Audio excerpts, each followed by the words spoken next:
తాకట్లో ఉన్న బంగారాన్ని విడిపించి ఆ రోజున మార్కెట్ ధర కట్టి మిగిలిన డబ్బును మీకు అందిస్తుంది కొమ్మూరి గోల్డ్.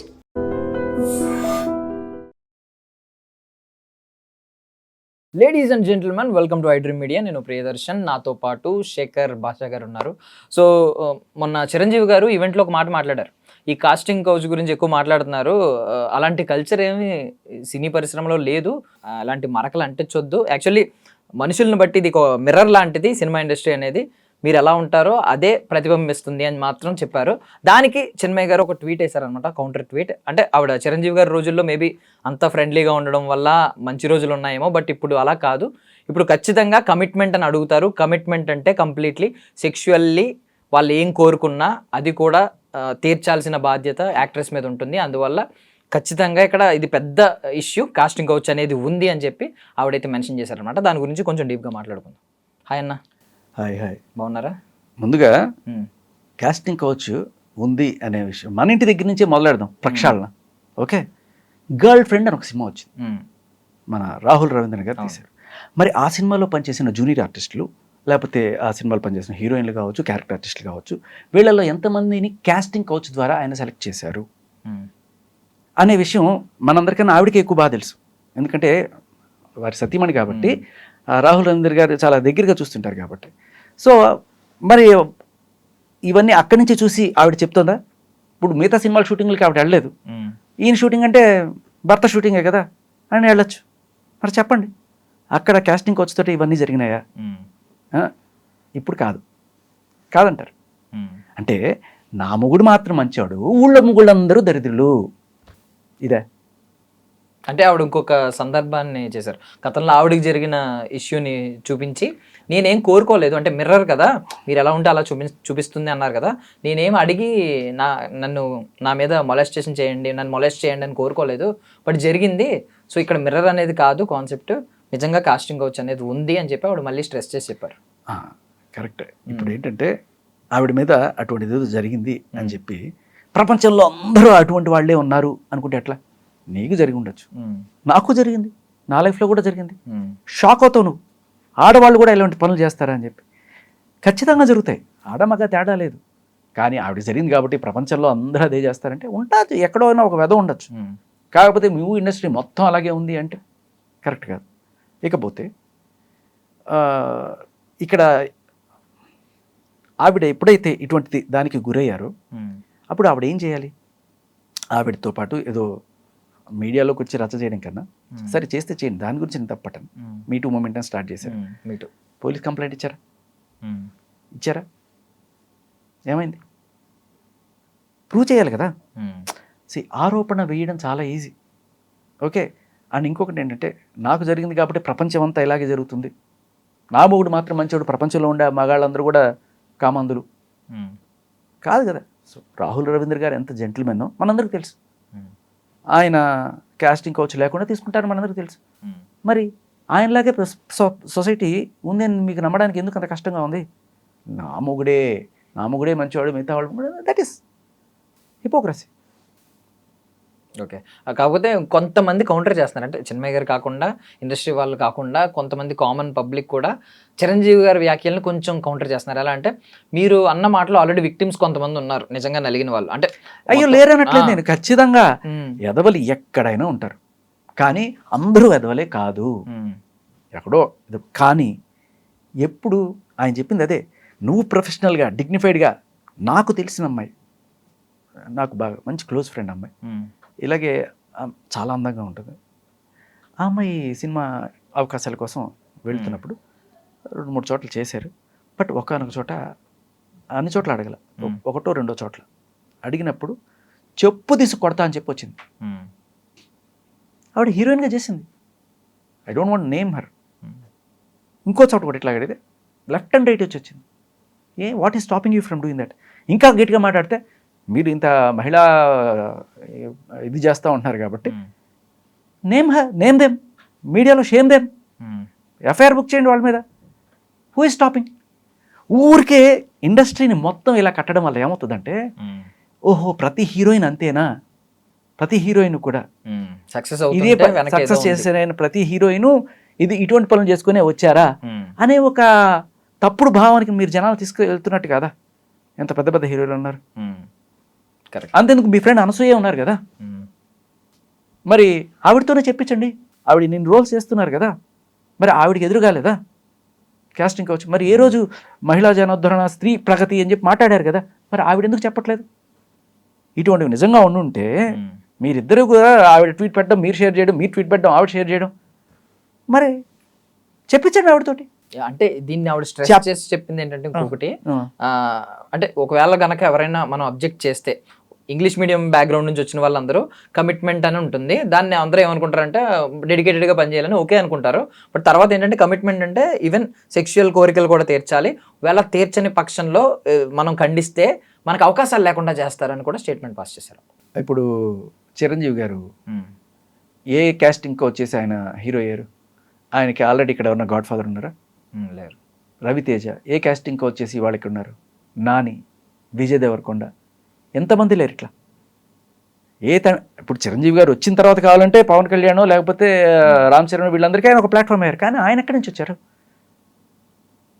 ఎక్కడ ఏ కాస్టింగ్ కౌట్ చేసి వచ్చారు? అబ్బాయిలకి లేదు కదా కాస్టింగ్ కౌచ్ అనేది వాళ్ళ ఫీలింగ్ కదా. అబ్బాయిలకి లేదు, అబ్బాయిలు ఎవరు ఎందుకు లేదు? ఎందుకు లేదు? ఆయుష్మాన్ ఖురానా, రణ్వీర్ సింగ్, బాలీవుడ్, అరే టాలీవుడ్ లో ఉందయ్యా. నీకు ఇక్కడ జరిగేది విచిత్రం చెప్పనా ఎలా ఉందో? ఓపెన్గా చెప్తా. ప్రాస్టిట్యూట్స్లో కూడా చాలా అందగత్తెలు ఉంటారు. ఆ అందగత్తెల్లో కొంతమంది మూవీలు ఛాన్సెస్కి ట్రై చేసుకోవడం కోసం వస్తారు. వాళ్ళకి ఇది చాలా ఈజీ. ఎప్పుడైనా ప్రొడ్యూసరో డైరెక్టర్ అడిగితే దట్స్ నథింగ్ ఫర్ దెమ్. వాళ్ళకి ఏ రకమైన ఇది ఉండదు. సో దానికి మేము ఆల్రెడీ రెడీ అన్నట్టుగానే, లేకపోతే వాళ్ళు అడగకపోయినా వీళ్ళే వాళ్ళని ఇది చేయడం అనేది మనకు ఆల్రెడీ కొంతమంది డైరెక్టర్, తమ్మారెడ్డి భరద్వాజ్ గారు లాంటి వాళ్ళు కూడా చెప్పారు. నేను తీస్తున్న సినిమాల్లో కొంతమంది హీరోయిన్లు అవుదాం అనుకొని వచ్చి లిటరలీ నా చేతులు తీసుకొని వాళ్ళ ఎక్కడెక్కడో పెట్టుకొని నన్ను ఏదో రకం మీకు ఏం కావాలంటే అది అని చెప్పి చేసిన వాళ్ళు ఉన్నారు. సో ఇది ఒక కేటగిరీ.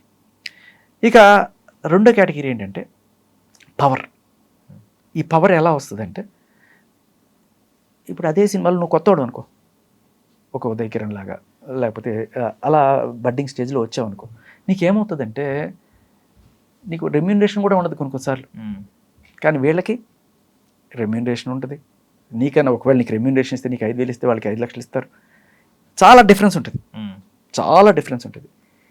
నువ్వు వీటన్నిటికీ ఓర్చుకొని ఇక్కడ పనిచేస్తుంటావు. ఇక్కడ ఈవిడ ఇంత చేస్తున్నా, ఈవిడికి ఇంత ఇవ్వడానికి కూడా కారణం ఏంటంటే షీఈస్ ప్రొడ్యూసర్స్ పెట్. ప్రొడ్యూసర్ గారు ఏం చెప్తే నేను అది చేస్తాను, ఏ బట్టలు వేసుకోమంటే ఆ బట్టలు వేసుకుంటాను, ఎక్కడ రమ్మంటే అక్కడికి వస్తాను. అంటే పెద్ద చెప్పాం కదా, అందగత్తెలు ఎవరైతే ఆ వృత్తి నుంచి వచ్చారో వాళ్ళకి ఇది పెద్ద పని కాదు. బట్ స్టిల్ వాళ్ళకి ఏమనిపిస్తుంది, కొంతమంది, అందరని కాదు, కొంతమంది ఏంటంటే ఆ ప్రొడ్యూసర్ నచ్చడు, కానీ అతనితో ఎందుకు చేస్తారు అంటే రోల్ కావాలి. కానీ వీళ్ళకి కొన్ని ఇది ఉంటాయి. ఆ హీరో కుర్రాడు నీలాంటి వాడు అప్పుడే బడ్డింగ్ ఎత్తుకుంటూ వస్తుంటాడు, వాడిని రమ్మంటారు. వాడికి తెలుసు జరిగే భాగవతం, వాడు మొత్తం చూస్తుంటాడు. ఈవిడ కార్లు ప్రొడ్యూసర్లతో వెళ్ళడం, హోటల్లో ఉండడం, ప్రొడ్యూసర్తో పాటు ఒక్కొక్కరితో ఉంటూ, నువ్వు నాకు ఇష్టం రా, వీళ్ళందరూ కాదు, నాకు నువ్వు ఇష్టం, నువ్వు రాకపోతే ప్రొడ్యూసర్తో చెప్పి నీ హీరో రోల్ తీపిచ్చేస్తా, వస్తే నీకు రెమ్యునరేషన్ కూడా పెంచి ఆయనతో మాట్లాడి నేను ఏం చెప్తే ఆయన చేస్తాడు. నీకు వచ్చేసేవా ఈ గోల్డ్ చైన్ ఆయన ఇచ్చాడు, ఏంగా ఆయన ఇచ్చాడు, చేస్తాడు. సో సామధాన భేద దండోపాయాలను కూడా నువ్వు అనుకుంటావు మగాళ్లే ప్రీడేటర్స్ అని, ఆడాళ్లలో చాలామంది ఉన్నారు.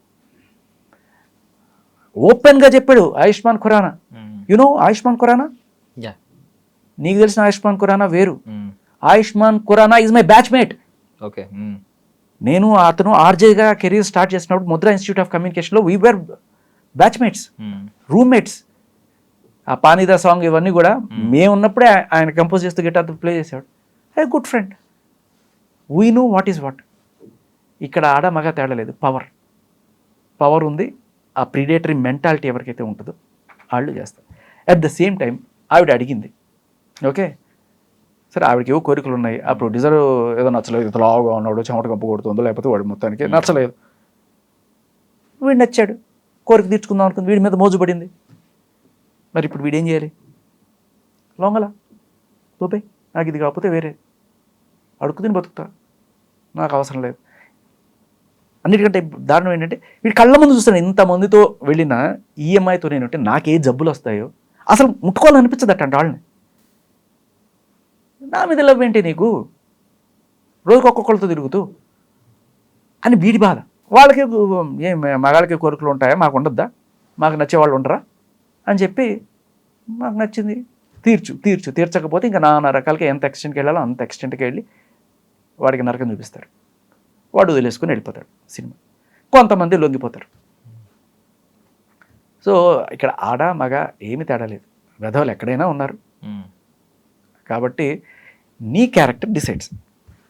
నువ్వు స్ట్రాంగ్గా అమ్మాయి అయినా అబ్బాయి అయినా సరే నాకు అక్కర్లేదు ఈ దరిద్రం, ఇలాంటివి చేస్తే వచ్చే క్యారెక్టర్ నాకు అవసరం లేదు. ఎందుకంటే ఇప్పుడు ఆ వృత్తిలో నుంచి ఆవిడ వచ్చింది అనుకో, వేసే వృత్తిలో నుంచి ఆవిడకి వచ్చింది, ఆవిడకి చాలా ఈజీ. మనం అట్లాంటి వృత్తులు ఏం చేయట్లేదు కదా, నువ్వే కాదు చాలామంది అమ్మాయిలు అటువంటి వృత్తులు ఏం చేయరు.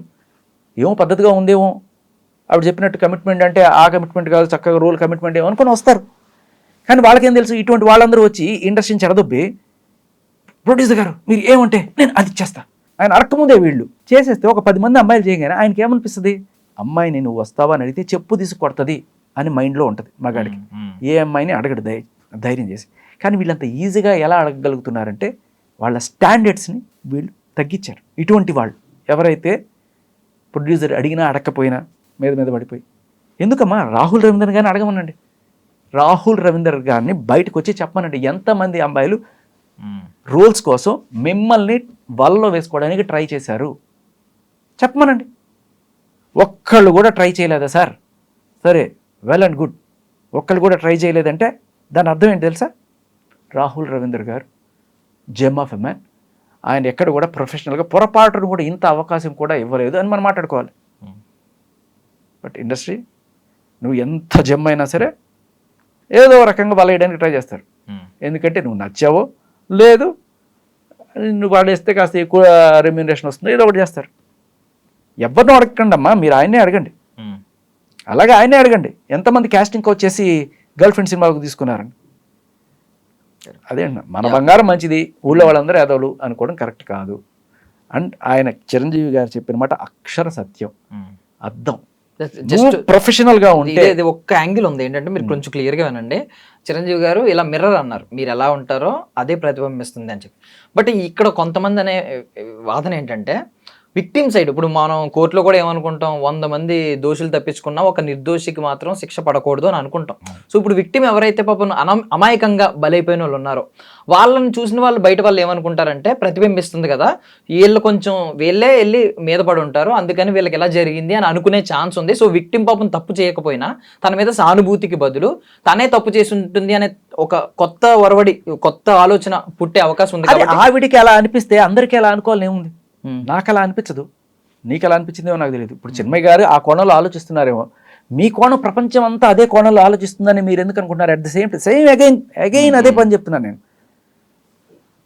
మీరు ఆ రకంగా ఆలోచిస్తున్నారేమో, నేను అలా ఆలోచించట్లేదు. ఆవిడది తప్పు, ఆవిడ చేయడం వల్లే ఎవడు అనుకోడు అట్లా. కానీ అలాంటి వాళ్ళు కూడా ఉన్నారు. అలాంటి వాళ్ళ వల్ల మాత్రమే ఇలాంటి వాళ్ళని ప్రొడ్యూసర్లు అంత తేలిగ్గా అడగగలుగుతున్నారు, ప్రొడ్యూసర్లు డైరెక్టర్లు అంతే. ఎందుకమ్మా ఇంత బీటింగ్ అరౌండ్ ద బుష్ ఎందుకు? అనసూయ గారు ఒక ఇంటర్వ్యూలో చెప్తారు, నన్ను ఒక హీరో అడిగాడు, ఒక డైరెక్టర్ అడిగారు, ఎవరో ఇంటర్వ్యూ చేస్తూ మీకు ఎప్పుడైనా ఇట్లాంటి ఇండిసెంట్ ప్రపోజల్స్ వస్తాయా అంటే, ఒక హీరో అడిగాడు, ఒక డైరెక్టర్, ప్రొడ్యూసర్ ఎవరు అడగలేదని చెప్తారు. నిజంగా ఇంకొక అమ్మాయికి ఇలాంటివి జరగకూడదంటే you put you step forward, పేర్లు చెప్పండి వాళ్ళు. నీతులు చెప్పడానికి మాత్రమే, ట్వీట్లు పెట్టడానికి మాత్రమే, స్టేటస్లు పెట్టడానికి మాత్రమేనా? అంబేద్కర్ గారు అదన్నారు, చిరంజీవి గారు ఇదన్నారు. Where is your activism? Correct. Where is your చిత్తశుద్ధి? మీరు చెప్పండి. ఆ హీరో పేరు చెప్పండి, అనసూయ గారు, ఆ డైరెక్టర్ పేరు చెప్పండి. ఎంత నార్మల్ క్యాజువల్గా చెప్తారంటే ఇక కామన్ అండి, ఇక్కడ అడుగుతారు, ఇష్టం ఉంటే వెళ్తాం లేకపోతే లేదు అన్నట్టుగా. ఆ కోణంలో ఇష్టం లేకపోతే ఇష్టం లేదని చెప్పేస్తాను, I will be good friend అని చెప్తాను అని చెప్పింది. అరే ఒక పెళ్ళైన ఆవిడవి, పిల్లల తల్లు అని తెలిసి కూడా అతను నిన్ను అంత చీప్గా ఎవరు అడుగుతారు? అంటే దాని అర్థం ఏంటి?